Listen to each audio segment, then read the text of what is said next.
Puji dan syukur kita panjatkan kepada Tuhan Yang Maha Esa. Salam sejahtera untuk kita semua. Perkenalkan, nama saya Titi Tiurmaulis Pautar. Saya adalah salah satu dosen di Prodi Akuntansi Fakultas Ekonomi Universitas Prima Indonesia. Izinkan saya pada kesempatan kali ini untuk menjelaskan mengenai pernyataan diri dosen unjuk kinerja Tridharma Perguruan Tinggi di bidang pengajaran untuk Smaserdos 2022. Di jurusan akuntansi, saya adalah salah satu dosen pengampu mata kuliah akuntansi entitas mikro kecil dan menengah, di mana setiap semesternya kami mempunyai tim mengajar.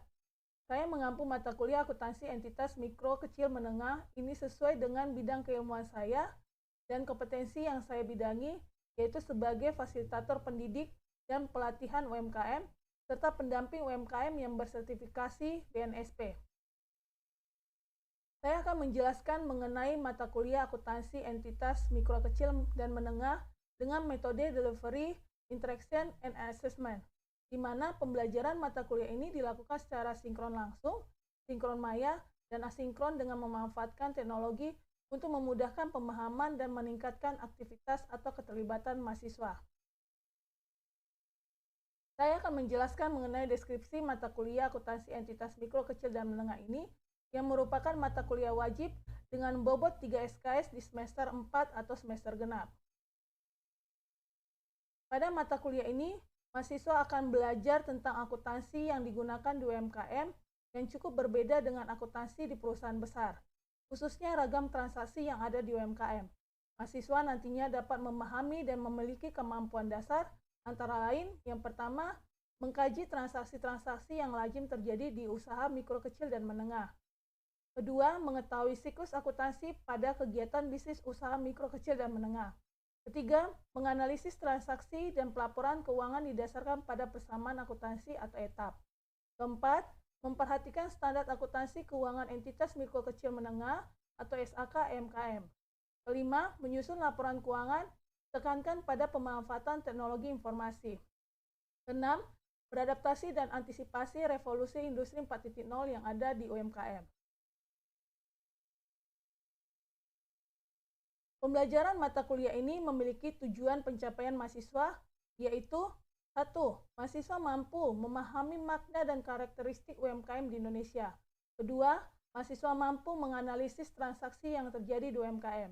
Ketiga, mahasiswa mampu menyusun laporan keuangan dan menganalisis laporan keuangan bagi UMKM dengan teknologi informasi, menginterpretasi laporan keuangan dengan mengaplikasikan prinsip akuntansi sesuai standar akuntansi entitas mikro kecil atau SAK MKM dan standar akuntansi keuangan etap yang berlaku. Dan keempat, mampu menganalisis dan menemukan solusi permasalahan keuangan yang ada di UMKM.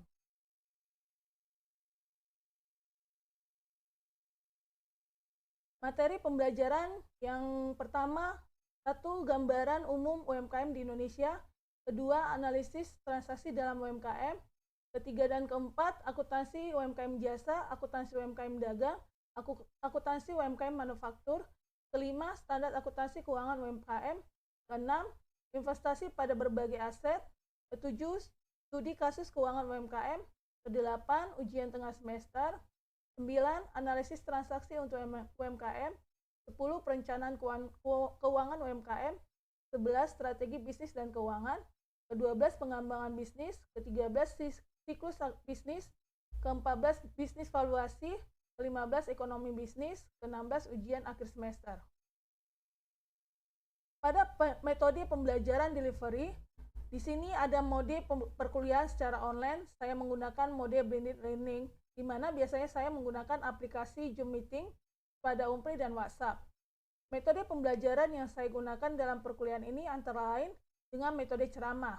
Biasanya metode ceramah ini saya gunakan di awal pertemuan setiap minggunya yang bertujuan untuk menjelaskan dari mata kuliah materi tersebut, kemudian menggunakan metode tanya jawab di awal dan akhir perkuliahan, bertujuan untuk menguji pemahaman mahasiswa terkait materi yang saya sampaikan. Kemudian metode pembelajaran time-based method, biasanya di awal perkuliahan saya akan membuka grup yang terdiri dari beberapa mahasiswa yang bertujuan untuk mengerjakan beberapa tugas seperti tugas rekayasa ide dan juga tugas praktek analisis keuangan UMKM yang akan dikumpulkan sebelum UTS dan sebelum UAS. Pada saat Zoom, saya akan melihat keaktifan mahasiswa dengan merespons setiap pertanyaan yang harus dijawab oleh mahasiswa dan akan diberi reward penambahan nilai di saat nilai akhir mereka. Semakin aktif mahasiswa tersebut akan membantu mahasiswa dalam mengumpulkan poin terbanyak. Kemudian metode pembelajaran berikutnya adalah metode project-based learning, di mana saya akan memberikan mahasiswa tugas proyek yang harus mereka kerjakan bersama-sama dengan kelompoknya untuk memecahkan masalah yang berkaitan dengan UMKM. Dan reportnya nanti akan dikumpulkan melalui email. Untuk metode assessment, menggunakan sistem penilaian, mahasiswa wajib mengerjakan pretest dan posttest yang sudah tersedia di Spada. Dan mahasiswa harus mengirimkan report dari hasil proyek masing-masing tim. Bagi mahasiswa yang terlambat mengumpulkan tugas, akan mendapatkan punishment berupa pengurangan nilai. Adapun tugas proyek mahasiswa antara lain, yang pertama, survei, yaitu personal masing-masing mahasiswa berkunjung dan mencatat nama-nama usaha, jenis usaha UMKM yang ada di sekitar lingkungan masing-masing. Kemudian melakukan pendataan, yaitu melakukan observasi wawancara kepada pihak pelaku usaha UMKM itu khusus untuk personal, dan kemudian untuk tim merangkumkan data apa saja yang sudah didapatkan untuk dijadikan bahan laporan kelompok. Yang ketiga, penyusunan data, ini adalah tugas kelompok. Setiap tim harus membuat pencatatan transaksi penjualan pelaku UMKM untuk digunakan dalam penyusunan laporan keuangan secara sederhana ke dalam aplikasi. Keempat, pemilihan aplikasi. Ada personal di mana masing-masing mahasiswa diwajibkan untuk menginstal aplikasi atau software yang sudah ditentukan untuk digunakan dalam berlatih melakukan pencatatan akuntansi UMKM dengan aplikasi. Dan untuk tim, setiap tim menentukan aplikasi yang akan digunakan dalam pencatatan transaksi dan laporan keuangan.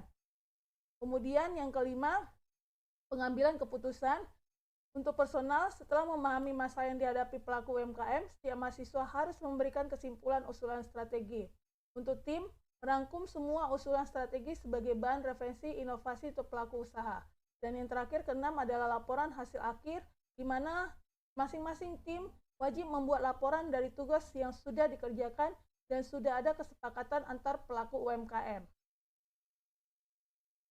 Berikut sistem penilaian tugas dilihat dari sistem penulisan tampilan laporan. Isi laporan dan kreativitas, rekayasa ide dari pengembangan proyek serta manfaatnya. Berikut merupakan komponen penilaian yang dilakukan secara individu maupun kelompok. Untuk penilaian individu, yakni ada kehadiran mahasiswa serta keaktifan mahasiswa di dalam proses perkuliahan yang masing-masing bernilai 10%. Ada tugas individu dan kelompok berupa proyek mini dan penyusunan laporan keuangan UMKM sebesar 5%. Tugas individu berupa pretest dan posttest nilainya 5%. Ada ujian tengah semester 30% dan ujian akhir semester 40% yang dilakukan secara online. Untuk tabel penilaian akhir di sini ada rentang nilai yaitu 80-100 mendapatkan nilai A sangat baik dengan bobot 4, 70-79 nilai relatif B dengan bobot 3 baik, 60-69 nilai relatif C bobot 2 cukup, 50-59 nilai relatif D bobot 1 kurang dari 50 nilai relatif E bobot 0 gagal. Berikut ini akan saya tampilkan rekaman proses pembelajaran yang dilakukan di dalam kelas mata kuliah akuntansi entitas mikro kecil menengah secara online atau Zoom.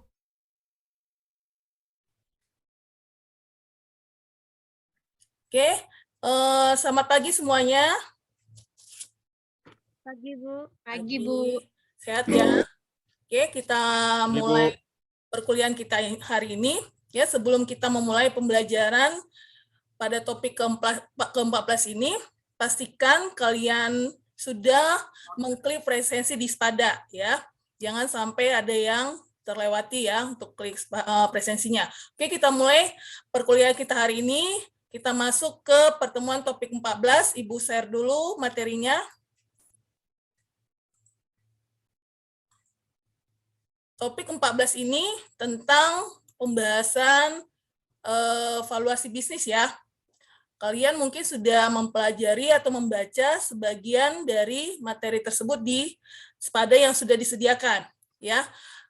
Dalam pembelajaran topik 14 ini, berharap bahwasannya mahasiswa itu mendapat pemahaman tentang valuasi dengan mengetahui manfaat tujuan dari valuasi bisnis. Yang kedua, mahasiswa mampu memahami metode dan langkah-langkah serta menghitung bagaimana cara valuasi. Dan yang ketiga, mahasiswa mampu menghitung valuasi dari bisnis tersebut. Ya, mudah-mudahan nanti kalian ke depannya memiliki bisnis sendiri. Ya, jadi ini bisa menjadi acuan sebagai bahan buat kalian untuk mempelajari bagaimana mengembangkan dari bisnis tersebut. Ya, apa itu valuasi? Ya, valuasi tersebut adalah nilai ekonomi dari sebuah bisnis. Ya, apabila ada sebuah bisnis yang mempunyai valuasi sebesar 1 triliun, maka siapapun yang ingin mengakuisisi penuh bisnis tersebut harus mempersiapkan uang minimal sebesar 1 triliun juga. Jadi jika ada orang lain yang mau menginvestasikan ke bisnis kamu atau mengajak kerjasama, nah itu valuasi ya, akuisisi, berarti kerjasama. Nah maka jika misalnya kamu menawarkan kerjasama sebesar 1 triliun, nah orang investor itu akan memberikan uang yang sebanding dengan penawaran kamu sebesar 1 triliun. Nah dia menginvest juga, ya supaya nanti apa? Supaya nanti nilai valuasinya seimbang. Ya, tapi ini butuh kesepakatan antara founder ya, pemilik usaha dengan investor. Ya, angka valuasi ini biasanya dijadikan acuan untuk mengukur seberapa besar potensi bisnis sebuah perusahaan. Oke, kita lanjut. Bagaimana perhitungan valuasi bisnis tersebut? Ya, yang pertama adalah manfaat dari perhitungan valuasi tersebut. Yang pertama adalah mendapatkan akses investasi, ya, dengan menjabarkan laporan valuasi secara komprehensif kepada investor, mempertimbangkan potensi bisnis dari perusahaan. Jadi bukan berarti usaha bisnis UMKM itu tidak butuh laporan keuangan, harus mempunyai laporan keuangan yang sangat rapi, maksudnya yang administrasinya rapi. Ya, yang kedua, memperlancar akuisisi bisnis. Ya, dengan memperoleh penilaian secara objektif tentang nilai dari perusahaan. Selanjutnya, proses negosiasi dengan berlandaskan pada valuasi. Nah, ketiga, membantu proses pengambilan keputusan. Nah, yang keempat, evaluasi. Untuk apa melakukan evaluasi? Mengetahui apakah bisnis yang di tengah dijalankan berjalan sehat atau tidak. Yang kelima, memahami nilai jual perusahaan. Nah, oke. Ada 2 metode menghitung nilai valuasi. Yang pertama itu model valuasi absolut, dan yang kedua model valuasi relatif. Ya, model valuasi absolut ini berhubungan langsung dengan internal bisnis. Ya, sedangkan model valuasi relatif berhubungan dengan bisnis lain yang bergerak pada bisnis yang sama. Ini contohnya apa ini? Yang kalau valuasi yang bergerak pada bisnis yang sama. Ada yang bisa jawab? Gojek sama Grab. Gojek sama Grab. Nah, gimana Pies kalau itu? Kerjasamanya seperti apa? Kalau Gojek sama Grab itu kayak fasilitasi, contohnya pengguna yang sepeda motor, mobil, pesan makanan, atau fasilitas untuk pengiriman barang. Oke, benar ya. Jadi Gojek sama kalau mereka makanan itu kan mengakuisisinya kan berdua. Oke, benar ya. Sama Bu bisnisnya. Iya, sama bisnisnya ya, Dik ya. Sama-sama bidang pengantaran ya, bidang pengantaran, baik itu bisa jasa ya, Dik, perusahaan jasa ya, jasa pengantaran. Langkah mudah menghitung valuasi startup, ya. Langkah mudahnya, ini ada suatu pesan. Berita baiknya, semua founder startup bisa menggunakan perhitungan ini dengan melakukan riset serta memberikan alasan yang kuat terkait valuasi yang mereka tawarkan. Jadi, Ibu menjelaskan hanya satu ya. Jadi, perhitungan yang secara metode yang secara lebih gampang ya, yang lebih mudah, Ibu hanya menjelaskan dengan metode comparable ya. Metode comparable. Yang pertama itu temukan bisnis yang serupa ya. Temukan bisnis yang serupa. Metode ini menjelaskan bahwasannya tidak ada salah menghitung sendiri valuasi startup Anda ya. Berarti kamu itu sendiri bisa menghitung berapa besar valuasi startup kamu nantinya. Ya, yang jualan bakso dah. Nah, kamu bisa buat bakso. Nah, kamu harus bekerja sama dengan satu penjual mie ayam, karena mungkin kamu tidak punya waktu untuk membuat produk mie ayam. Nah, kalian bersepakat untuk menjual pada satu tempat. Yang kedua, hitunglah valuasi rata-rata industri. Ya, untuk mengetahui berapa valuasi dari sebuah startup e-commerce kamu, kamu bisa memeriksa berapa valuasi startup dengan traksi serupa. Ya, kuncinya adalah menemukan metrik utama yang bisa menentukan kesuksesan startup tersebut. Nah, yang ketiga, tentukan valuasi startup kamu. Ya, contohnya nih, jika startup kamu mempunyai unit ekonomi yang lebih lemah, maka investor bisa berpendapat valuasi multiple bisnis kamu seharusnya lebih rendah. Ya, di sisi lain, jika bisnis kamu mempunyai keunggulan, maka kamu bisa mengatakan valuasi startup tersebut seharusnya lebih tinggi daripada rata-rata industri. Ya, jadi meski kamu menunjukkan penilaian berdasarkan valuasi multiple rata-rata, ya dengan argumen-argumen lain yang bisa menentang valuasi tersebut. Contoh nih ya, kamu menjual produk bakso, tapi investor ini melihat atau teman kamu yang bekerja sama ini melihat bahwasannya, loh kok baksonya nggak terlalu laku, lebih cenderung ke mie ayam saya gitu kan. Nah, kamu harus inovasi dong dengan produk-produk bakso yang lain. Ya, jadi jangan monoton hanya bakso kecil saja, mungkin bakso besar. Nah, itu maksudnya. Lanjut, tujuan mengetahui nilai valuasi tadi kurang lebih hampir sama ya, sama yang penjelasan di atas, tapi Ibu lebih cenderung ke keperluan waralaba. Saya mau bertanya, Bu. Ya. Apa kelebihan dari waralaba tersebut? Oke, apa kelebihan dari usaha waralaba tersebut ya? Jadi inilah peluang besar buat orang-orang yang memiliki modal tapi nggak tahu mau usaha apa. Ya, dengan waralaba ini kamu bisa lebih mempermudah membuka usaha dengan modal yang sudah ditentukan. Terus kemudian kamu bisa lebih bisa mengontrol ya, dalam arti kamu tidak repot untuk menyediakan bahan baku atau menyediakan peralatan-peralatan, karena pihak waralaba kan sudah menyediakan semuanya ya, Dek. Tinggal kamu menjalankan usaha yang sudah ditentukan dengan kesepakatan berapa pembagian yang harus kamu bayarkan ke mereka. Ya, terus yang ketiga, kamu tidak repot untuk mengurusi yang namanya dokumentasi, administrasi. Ya, tidak repot untuk mengurusi yang namanya administrasi, karena sebagian besar pihak waralaba itu memang sudah mengontrol semua usaha-usaha yang sudah dikembangkan mereka. Jadi kamu tinggal melaporkan saja berapa banyak penjualan kamu hari ini. Nah, mereka nanti yang mengurusi semua administrasi laporan keuangan kamu. Nah, itulah keuntungan dari waralaba. Iya, Bu, terkait dengan waralaba nih. Contohnya kayak yang Ibu bilang tadi itu minuman. Seperti contohnya yang punya Jerome Pelinkan, Bu, yang minuman menanti. Sistemnya itu kayak mana, Bu? Contohnya kalau kita ikut nih, ikut franchise-nya Menanti, itu sistemnya gimana, pembagian keuntungannya gimana, Bu? Oke, sebenarnya setiap masing-masing waralaba itu beda-beda ya, Dek. Berapa pembagiannya, berapa modal yang dibutuhkan itu beda-beda. Ya, jadi carilah usaha atau waralaba yang memang itu fashion-nya kamu. Ya, yang memang itu minatnya kamu. Jadi melakukan usaha itu atau berjualan itu, berdagang ya. Jadi memiliki bisnis itu jangan ikut-ikutan dengan orang lain, tapi menjadi suatu fashion yang bisa kamu cintai ya, yang bisa kamu cintai. Jadi berbeda-beda setiap waralaba. Contohnya minuman sekarang itu banyak, itu minimal 500.000 itu sudah bisa ya, sudah bisa. Sudah punya alat, tinggal kamu mencari tempatnya saja, ya.